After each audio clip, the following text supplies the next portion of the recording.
Welcome back students, this is Ankit sir and you are watching my YouTube channel। तो पिछले video में हम लोग ने क्लोरोप्लास्ट और स्टोमाटा पढ़ लिया था। आज हम लोग न्यूट्रिशन इन अमीबा पढ़ेंगे। तो अमीबा है क्या? एक यूनिसेलुलर ऑर्गेनिज्म है जो कि सिंगल सेल से बना हुआ होता है और वो होलोजोइक मोड्स ऑफ न्यूट्रिशन को परफॉर्म करता है। तो चलिए आज हम लोग देखते हैं न्यूट्रिशन को कैसे परफॉर्म करता है अमीबा। तो आज का हम लोग का टॉपिक है nutrition in amoeba. Amoeba is a unicellular organism. हम लोग जानते हैं सभी, प्रीवियस क्लासेस में आप लोग ने पढ़ा होगा, 6-7 से ही अमीबा हम सुनते आ रहे हैं। एक यूनिसेलुलर ऑर्गेनिज्म होता है जिसको हम बोलते हैं सिंगल सेल से बना हुआ, यानी ऐसा ऑर्गेनिज्म जो सिंगल सेल से बना हुआ होता है उसको हम यूनिसेलुलर ऑर्गेनिज्म बोलते हैं। The nutrition completed by amoeba in various steps. Nutrition जो कंप्लीट करता है अमीबा वो बहुत सारे स्टेप्स को फॉलो करते हुए करता है। तो आगे हम लोग देखेंगे, जब इसका डायग्राम पढ़ेंगे तो उस समय पता चल जाएगा कि कितने स्टेप्स को ये फॉलो करता है। Like ingestion, digestion, absorption, assimilation and egestion. सबसे पहले वो इंजेस्ट करता है फूड को, इसलिए हम उसको इंजेशन बोलते हैं। उसके बाद फिर उसके बॉडी के अंदर डाइजेशन होता है, यानी फूड पार्टिकल्स जो वो इनगल्फ करता है वो डाइजेस्ट होगा। उसके बाद एब्जॉर्प्शन होता है, यानी फूड पार्टिकल्स को एब्जॉर्ब करके वो साइटोप्लाज्म तक भेजता है। उसके बाद एसिमिलेशन, पूरे बॉडी पार्ट में फूड का मिक्स होना, एसिमिलेट होता है। और लास्ट में इजेशन होता है, मतलब जो अनडाइजेस्टेड फूड मटेरियल्स होते हैं वो एक्सपेल्ड आउट होते हैं, यानी बॉडी से उसके बाहर निकलते हैं। तो सबसे पहले हम इंजेशन देखते हैं। इंजेशन को कैसे डिफाइन कर सकते हैं। First of all amoeba ingest और intake food with the help of pseudopodia. सारे अमीबा, ये नहीं कि सिर्फ सिंगल एक अमीबा, सारे अमीबा सबसे पहले फूड को इंगल्फ करते हैं, यानी अपनी बॉडी के अंदर लेते हैं और एक ऑर्गन की मदद से लेते हैं। उस ऑर्गन्स को हम क्या बोलते हैं? स्यूडोपोडिया बोलते हैं। स्यूडो का मतलब होता है फॉल्स और पोडिया का मतलब होता है फीट। अगर इन दोनों को हम कंबाइन कर दें इसको हम फॉल्स फीट बोल सकते हैं, मतलब नकली पैर।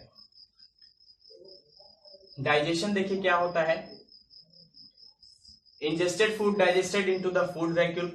इंजेस्टेड फूड जो होता है वो डाइजेस्ट हो जाता है फूड वैक्यूल में with the help of certain chemical and enzymes. किसके मदद से? सम केमिकल्स के मदद से और सम इंजाइम्स के मदद से। आपने बहुत जगह पे सुना होगा इंजाइम क्या होता है। तो इंजाइम को हम डिफाइन कर सकते हैं, it is a type of protein which act as a catalyst for living cells, okay, and break down the food into small and soluble molecules. और उसको तोड़ देता है, किसको तोड़ देता है? फूड को तोड़ देता है छोटे छोटे मॉलिक्यूल्स में और सॉल्युबल मॉलिक्यूल्स में। इसके बाद आता है absorption. The digested food is distributed into cytoplasm. जो डाइजेस्टेड फूड होते हैं वो डिस्ट्रीब्यूट हो जाते हैं साइटोप्लाज्म में। मैंने आपको बताया था डाइजेशन में क्या होता है। डाइजेस्टेड फूड जो होते हैं वो डिस्ट्रीब्यूट हो जाते हैं, यानी जो अमीबा के बॉडी के अंदर साइटोप्लाज्म प्रेजेंट होते हैं अराउंड सराउंडिंग न्यूक्लियस, उस साइटोप्लाज्म के पास फूड चला जाता है by the process of diffusion. और इसी प्रोसेस को हम डिफ्यूजन बोलते हैं, जिस प्रोसेस से डाइजेस्टेड फूड डिस्ट्रीब्यूट हो जाए साइटोप्लाज्म के पास, उस प्रोसेस को हम डिफ्यूजन के नाम से जानते हैं। Since there is no blood vessels present in amoeba, इसलिए हम बोल सकते हैं कि अमीबा के बॉडी के पास कोई ब्लड वेसल्स प्रेजेंट नहीं होते हैं कोई भी चीज को या फिर कोई भी मटेरियल्स को एक जगह से दूसरी जगह ट्रांसपोर्ट करने के लिए। इसको आप नोट डाउन कर लीजिए, स्क्रीन को पॉज करके। आगे हम लोग देखते हैं। अभी हमारा एसिमिलेशन और इजेशन बचा हुआ है, तो please note down.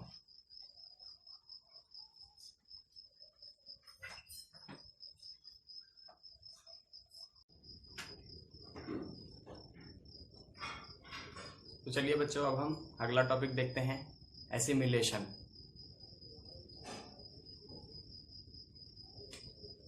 After the process of absorption, absorbed food materials get assimilated। Absorption process के होने के बाद जो एब्जॉर्ब्ड फूड मटेरियल्स थे वो एसिमिलेट हो जाते हैं पूरे बॉडी पार्ट में अमीबा के। In the whole cells of amoeba, इसका मतलब पूरे अमीबा के सेल्स में एसिमिलेट हो जाते हैं food materials, absorb food materials by the cyclic movement. और इस मूवमेंट को साइक्लिक मूवमेंट हम बोलते हैं ऑफ साइटोप्लाज्म। और साइक्लिक मूवमेंट किसका होता है? तो साइटोप्लाज्म का होता है, और इसको हम साइक्लोसिस भी बोलते हैं, और इस प्रोसेस को साइक्लोसिस भी बोलते हैं। तो चलिए हम इजेशन अब देखते हैं। इजेशन आपने सुना होगा, the removal of waste materials from the body, और हम बोल सकते हैं आउटसाइड द बॉडी। एलिमिनेट करना टॉक्सिक सब्सटेंस को या किसी भी अनडाइजेस्टेड चीज़ को, ठीक है, इजेशन हम बोलते हैं। एक्सक्रेशन भी बोल सकते हैं, लेकिन यहाँ आपका है इजेशन। देखते हैं इसको हम। When a considerable amount of undigested food collects inside the amoeba, then the cell membrane of amoeba suddenly ruptures at any place. जब बहुत ज़्यादा अमाउंट में अनडाइजेस्टेड फूड मटेरियल कलेक्ट कर लेता है अमीबा, तो कहीं ना कहीं से किसी भी जगह से वो रप्चर कर जाता है अचानक, और अपने अंदर जो अनडाइजेस्टेड फूड मटेरियल्स हैं उसको बाहर कर देता है अपने सेल मेम्ब्रेन से। And undigested food materials is egested through the cell membrane. वो अनडाइजेस्टेड फूड मटेरियल्स को इजेस्ट कर देता है सेल मेम्ब्रेन से बाहर। तो ये थे हमारे स्टेप्स। अब इसके हम डायग्राम्स देख लेते हैं कि किस तरह से अमीबा इसको फॉलो करता है। तो सबसे पहला स्टेप है, इसमें फूड मटेरियल्स को सीडोपोडिया के मदद से अमीबा इंगल्फ करता है, ठीक है। और सेकंड में डाइजेशन में क्या होता है, फूड मटेरियल्स धीरे धीरे डाइजेस्ट होने स्टार्ट हो जाते हैं। और थर्ड में एब्जॉर्प्शन।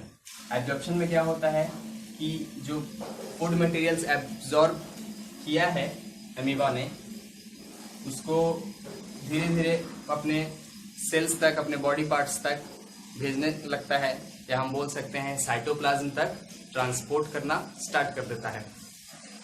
और इसके बाद एसिमिलेशन होता है, मतलब फूड मटेरियल्स एसिमिलेट होते हैं पूरे बॉडी पार्ट में अमीबा के। और इसके बाद आखिरी जो स्टेप होता है, इसमें जो अनडाइजेस्टेड फूड मटेरियल्स थे उसको अमीबा इजेस्ट कर देता है अपने बॉडी से, मतलब बाहर निकाल देता है। तो ये हुआ हमारा टॉपिक आज का खत्म, न्यूट्रिशन इन अमीबा। हम लोग आगे वाला टॉपिक नेक्स्ट क्लास में पढ़ेंगे। आप इसको नोट डाउन कर लीजिए। आपको कोई प्रॉब्लम हो तो आप पूछ सकते हैं। Thank you.